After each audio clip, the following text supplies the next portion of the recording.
What's going on, guys? Billy here from Storm Trades.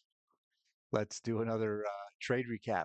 I'll bring you guys through my simple process of establishing a daily bias, how I read the high time frame market structure narrative, and ultimately how I found my trade execution on GC for Thursday, May 22nd, AM trading session. Just a heads up, um, I trade ICT concepts mostly.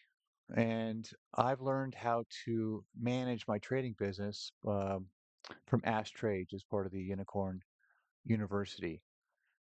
But I've found that every trader has to make his or her trading model unique to them. I think this happens naturally over many reps, back testing, forward testing, trying different indicators, trying different concepts, and frankly, trying different models.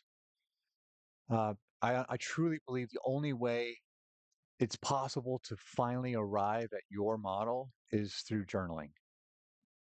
I just don't think you could do it without it. And for probably my first year of trading, I didn't journal and I didn't type out my market analysis prior to the trading session. And I think I really missed a lot of quality time there where I um, could have been learning my model much faster had I done that. So look, my style it's mine. And you may see certain ICT concepts or certain concepts in my trade recaps and be like, well, that's not exactly how you do it. This is my model, and I give a lot of credit. I give all the credit to ICT for really getting me completely hooked on this trading game. But I give more credit to um, Matt over at Ash Trades and a lot of the guys that are in that Discord. I'm in there every day. T Trades. I don't know the guy, but I've learned so much watching his videos. um, and there's so many people on YouTube or on X that I follow and I've picked up something from. I pick up how to pyramid from Jade Cap. I picked up, how to work within a dealing range from Kane. I mean, I love learning. And anyway, I just wanted to kind of go through that as I don't really ever talk about, where I get my concepts from. You will notice that I have a few different entry models. And for me, that's because the entry model is the least important part of my system. Okay. I'm just using an entry model, any number, one of them, to get on sides for the major move that I'm anticipating. And I'm anticipating that for my higher time frame analysis and my work on my bias and the market structure. So create your own model. It's way more fun that way. And anyway, let's get started. So we're looking at Thursday, May 22nd. Always start off on the daily. And I'm trying to make this as simple as possible. You may already see it here on the chart, okay? And I have this. This is at effectively when we go to the hourly. You'll see that we're right around 8 o'clock in the morning here. So this is what I'm getting to my analysis, and I'm starting to try and understand what I think price is going to do for the session and ultimately for the day. So right away, as we're looking at the daily, okay, again, you'll see me do this all the time. I always want to mark out the previous daily low, previous daily high, and just sort of take a look at where we are, um, in terms of where we are currently at the midpoint of the previous daily candle, right? So I also want to take a look here, and we are delivering from internal range liquidity. We typically will move from internal to external. However, we have already ran the previous daily high and the previous daily low and are currently trading um, below the midpoint of the previous daily candle. So that said, when we're clearly delivering from internal to internal range liquidity, my daily bias was bullish on this day. Now, I've been over this before. That does not mean that I have to be looking for bullish setups. My primary analysis will be on the hourly time frame, but I need to understand, okay, just me personally, I need to understand where we are in terms of the daily. Okay, so the daily, I have a bullish daily bias. What you're going to see is we end up taking a short. Okay, so it doesn't necessarily matter. I just sort of have to understand. So yes, I can see we're delivering from internal to external. However, we've already swept external and have a pretty large rejection wick up there. I'm not getting into the weeds on the daily. Okay, I'm not trying to read the future. My daily bias was bullish when I wrote down my analysis at 8 a.m. Thursday the 22nd. Okay, I then moved to the hourly time frame, and what I'm looking for is the most recent displacement that created a change in the state of delivery. Okay, so while price has been going up and up and up, the most recent displacement that created a change in the state of delivery is actually a bearish change in the state of delivery, is a bearish displacement.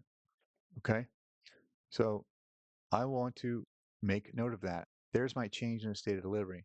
So while I'm bullish on the daily right now, inside of this wick right here on the daily is this change in the state of delivery. All right, and that's after we had ran the previous daily high. So next, I want to take a look at where is the most uh, the the closest internal range liquidity that we might be delivering from, and it's going to be this hourly bearish fair value gap here, and this was the bearish fair value gap that confirmed the change in the state of delivery. It confirmed it by effectively creating the hourly bearish fair value gap. All right.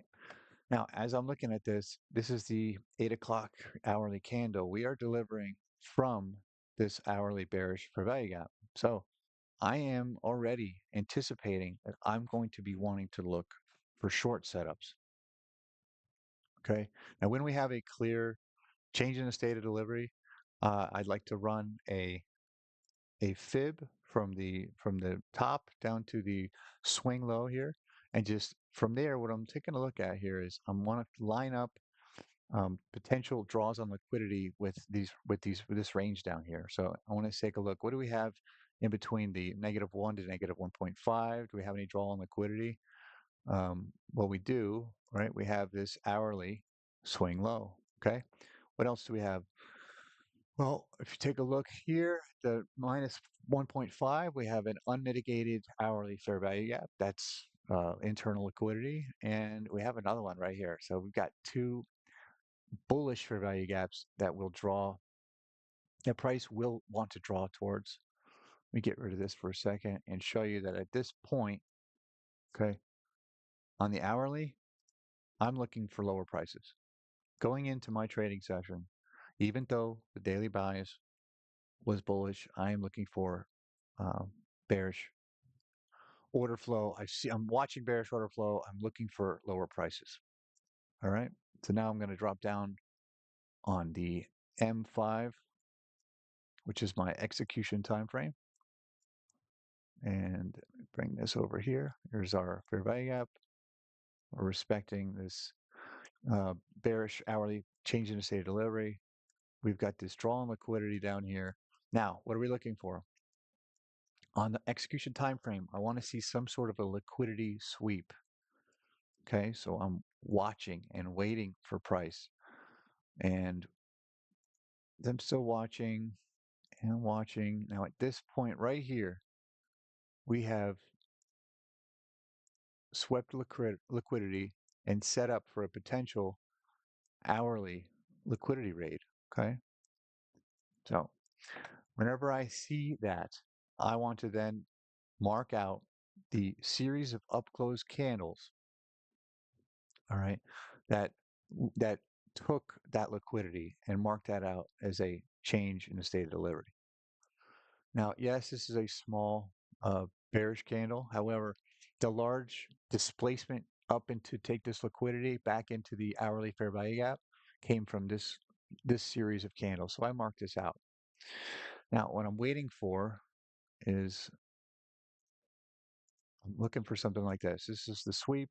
I would like to see displacement below the change in a state of delivery, tap that or some sort of a breaker and deliver down. Okay, that's what while I'm watching price, this is what I'm looking for. Now I'm just waiting.